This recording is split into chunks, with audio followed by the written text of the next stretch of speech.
মাটির কবরে আগুন জ্বলে আগুন নেভে না জওয়ান ছেলে জ্বলছে কেন শোন ঘটনা বুড়িমা যখন পিছন থেকে আওয়াজ দিয়েছে এটা আমার সন্তান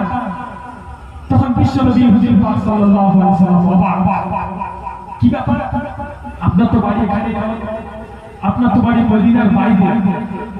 আপনার ছেলে এখানে আছে আপনার ছেলে কি এমন অন্যায় করেছে যে অন্যায়ের কারণে আজকে তার কবরে এত বড় আযাব তার কবরে এত আগুন জ্বলছে কি অন্যায় কারণে এখন আমরা ছেলেরা মাকে চিনতে ভুলে আমরা ছেলেরা মাকে